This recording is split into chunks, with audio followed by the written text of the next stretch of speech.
خیبر پختونخوا میں دہشت گردوں سے لڑتے ہوئے پاک فوج کے 3 جوانوں نے جام شہادت نوش کیا۔ 3 مختلف کارروائیوں میں 19 خوارج کو ٹھکانے لگا دیا گیا۔ ISPR کے مطابق کرک میں آپریشن کے دوران لانس حوالدار عباس علی، نائک محمد نذیر اور نائک محمد عثمان شہید ہو گئے۔ جھڑپ میں 3 خارجی مارے گئے۔ پشاور کے نواحی علاقے متنی میں انٹیلیجنس بیسڈ آپریشن میں 8 خارجی ہلاک ہوئے۔ محمد میں بھی سیکیورٹی فورسز نے 8 خارجیوں کو ٹھکانے لگا دیا۔ صدر، وزیر اعظم اور وزیر داخلہ کا شہید جوانوں کو خراج عقیدت۔ دہشت گردوں کو ٹھکانے لگانے پر فورسز کو شاباش دی۔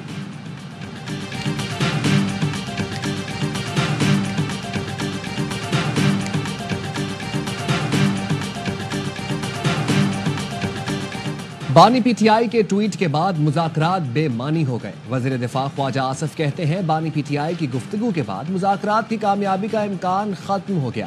وہ امریکہ کی نئی انتظامیہ سے NRO مانگ رہے ہیں۔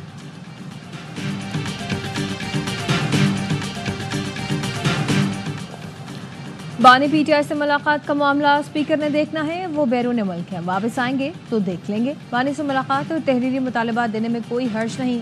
وزیر اعظم کے مشیر رانا ثنا کی مذاکراتی کمیٹی کی بانی سے ملاقات نہ ہونے کی وجہ بتا دی۔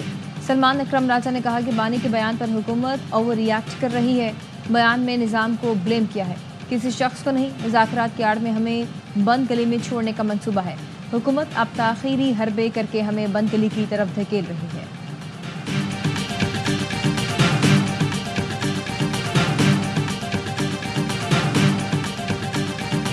بجلی سستی کرنے کے لیے IMF کے پاس جانا پڑے گا۔ وزیر اعظم شہباز شریف کہتے ہیں بجلی کی قیمت کم کرانے کی آپشنز پر تیزی سے آگے بڑھنا ہوگا۔ قیمت کم نہیں ہوگی تو صنعت، زراعت اور ایکسپورٹ ترقی نہیں کرے گی۔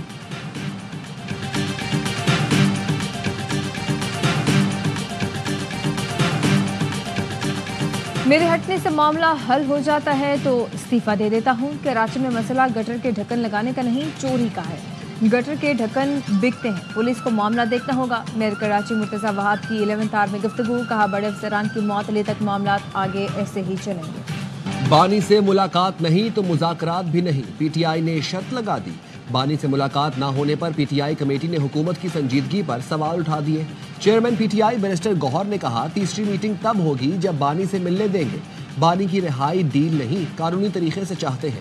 شیخ وقاص اکرم بولے اڈیالہ تک رسائی نہ ملی تو اگلی میٹنگ کی نوبت ہی نہیں آئے گی۔ عمر ایوب نے کہا بانی سے آزادانہ ماحول میں ملاقات کرائی جائے۔ حکومت نے وعدہ کیا تھا کہ تعاون کریں گے۔ آج 7 جنوری ہو چکی، ابھی تک حکومت کی طرف سے کوئی جواب نہیں آیا۔ شبلی فراز نے حکومت کو 3-4 مہینے کا مہمان قرار دے دیا۔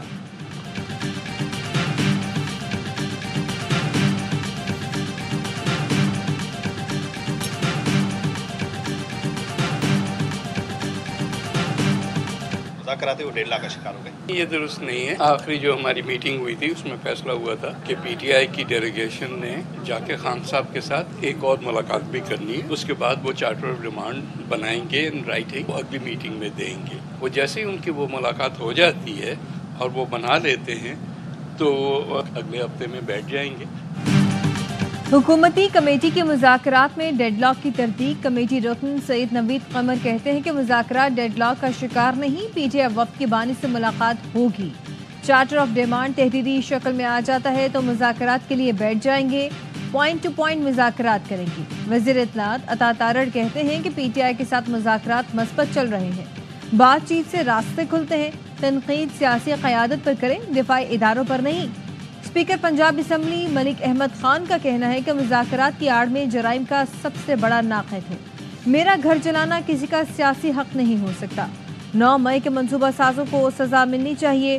حکومت اور PTI مذاکرات کے تیسرے دور کے لیے اسپیکر آفس تحریک انصاف جواب کا منتظر۔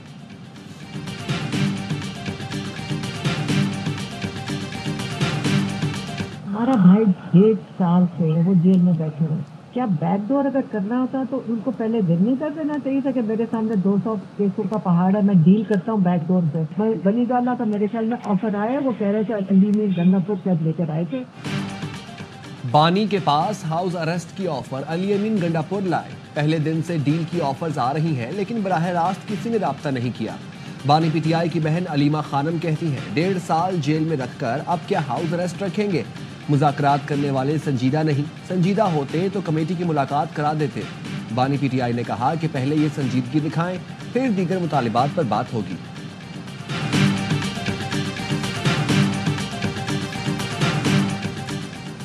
ضلع کرم میں اشیاء خورونوش کی سپلائی بحال نہ ہو سکی۔ مندوری میں دھرنا ختم کرانے کے لیے ضلعی انتظامیہ اور گرینڈ جرگہ ممبران کے عمائدین سے مذاکرات۔ آج ٹل میں دوبارہ بات چیت ہوگی۔ مذاکرات کی کامیابی پر امدادی سامان کے ٹرک پاڑا چنار کے لیے روانہ ہوں گے۔ مشیر اطلاعات بیرسٹر سیف کہتے ہیں مرکزی شاہراہ محفوظ بنا کر قافلہ جلد روانہ کیا جائے گا۔ ایپیکس کمیٹی فیصلے کی روشنی میں چوکیاں اور سیکیورٹی مزید بڑھائی جا رہی ہے۔ شرپسندوں کا صفایا کر کے کرم کو امن کا گہوارہ بنائیں گے۔ وزیر اعلیٰ کے پی کی زیر صدارت فل ہاؤس کمیٹی کا اجلاس، اپوزیشن لیڈر سمیت 45 ایم پی ایس کی شرکت۔ علی امین گنڈاپور نے کہا منتخب ایوان کرم میں امن کے لیے اہم کردار ادا کرے گا۔ سفارشات وفاقی حکومت کو بھی بھجوائیں گے تاکہ کرم میں پائیدار امن قائم ہو۔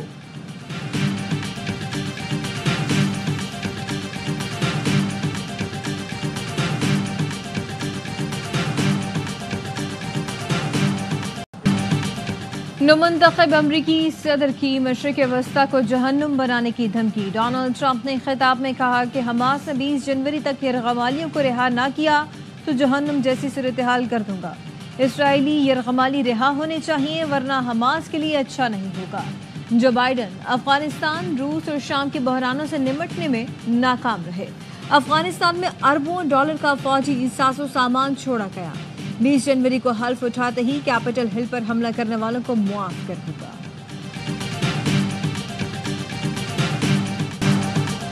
پنجاب کے اسپتالوں میں 2.5 کروڑ کی انسولین چوری ہو گئی۔ صوبے میں صحت کی سہولتوں سے خوش نہیں۔ وزیر اعلیٰ پنجاب کا مریم نواز کلینک کی افتتاحی تقریب سے خطاب، کہا پچھلے دور میں مفت دوائیں بند ہوئیں، کینسر کے مریض بھی سڑکوں پر آ گئے۔ کینسر کے مریضوں کی مفت دوا بحال کر دی۔ خیبر پختونخوا سے پنجاب میں دراندازی بھی بڑا چیلنج ہے۔ وزیر اعلیٰ پنجاب مریم نواز نے صوبائی ایپیکس کمیٹی اجلاس سے خطاب میں کہا ہر پرامن پاکستانی کے لیے پنجاب کے دروازے کھلے ہیں، شرپسندوں اور دہشت گردوں کے لیے کوئی گنجائش نہیں۔ پرتشدد ہجوم کے لیے خصوصی فورس کو بہترین ٹریننگ اور حفاظتی آلات دے رہے ہیں۔ چیمپئنز ٹرافی کے پرامن انعقاد کے لیے فول پروف انتظامات کیے جائیں گے۔ ٹیموں کی حفاظت کے لیے بہترین سیکیورٹی انتظامات یقینی بنائیں گے۔ Corps commander Lahore lieutenant general Aamir Raza نے کہا سیکیورٹی کے لیے حکومت پنجاب کی غیر مشروط سپورٹ قابل قدر ہے۔ اقلیتوں سے متعلق وزیر اعلیٰ کے اقدامات اور رویہ قابل تحسین ہے۔ اجلاس میں سینیٹر پرویز رشید، سینئر وزیر مریم اورنگزیب، چیف سیکرٹری اور دیگر حکام کی شرکت۔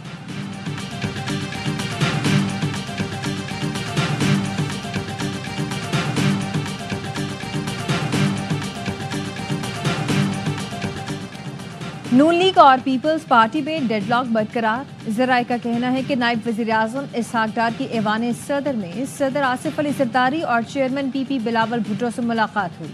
پیپلز پارٹی کے تحفظات اور مطالبات پر گفتگو کی گئی۔ پنجاب پاور شیئرنگ فارمولے کے نکات پر بھی غور کیا گیا۔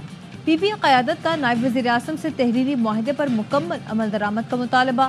اسحاق ڈار نے تحفظات دور کرنے کی یقین دہانی کرائی۔ مشاورت کے لیے جنوری کے دوسرے ہفتے تک مہلت مانگ لی۔ ذرائع نے بتایا فریقین کے درمیان معاملات تاحال طے نہ ہو سکے۔ پنجاب پاور شیئرنگ فارمولہ مذاکرات کی کامیابی میں رکاوٹ ہے۔ تعلیم دشمن رویے نے کراچی اور طلباء کا مستقبل داؤ پر لگا دیا۔ اگر انٹرمیڈیٹ کے بچے واقعی فیل ہوئے ہیں تو یہ پورے تعلیمی نظام پر سوالیہ نشان ہے۔ امیر جماعت اسلامی حافظ نعیم الرحمان کہتے ہیں یہ اس شہر کے بچوں کے مستقبل اور ان کے روزگار کا معاملہ ہے۔ سندھ ہائی کورٹ نوٹس لے، اعلیٰ سطح پر تحقیقات ہونی چاہیے۔ اپوزیشن لیڈر علی خورشیدی کی بھی پی پی حکومت پر تنقید، کہا کراچی کی صرف 1/3 آبادی کو پانی میسر ہے۔ پانی کی لائنیں پنکچر کر کے ایک علاقے کا پانی دوسرے کو دیا جاتا ہے۔ میرے علاقے میں سال میں صرف 4 بار پانی آتا ہے۔ غیر قانونی کنیکشن کاٹے جانے کے بعد پیسے لے کر دوبارہ لگا دیے جاتے ہیں۔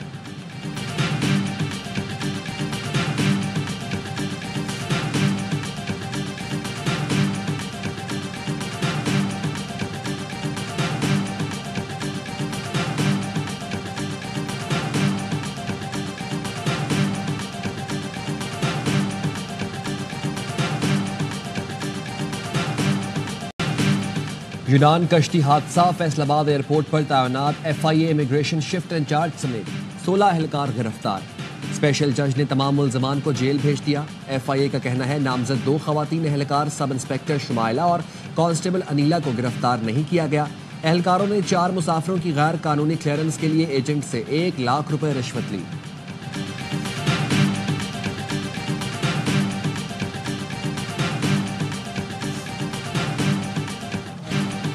کشمیر کی پرکیف وادیاں، گلگت بلتستان کے فلک پوش پہاڑ، بلوچستان کے میدان، مری کوہسار کے اور ساحلی شہر کراچی، ہر جگہ سردی نے اپنا رنگ جما دیا۔ کہیں برف باری تو کہیں یخبستہ ہوائیں لہو جمانے لگی۔ مانسہرہ میں برف باری، ناران میں درجہ حرارت -11، کاغان میں -8 اور شوگران میں -3 تک گر گیا۔ قلات میں پارہ -10، زیارت میں -9، کوئٹہ میں -7 ڈگری ریکارڈ کیا گیا۔ کراچی میں ٹھنڈی ہواؤں نے شہریوں پر کپکپی طاری کر دی، کم سے کم درجہ حرارت 6 سینٹی گریڈ ریکارڈ کیا گیا۔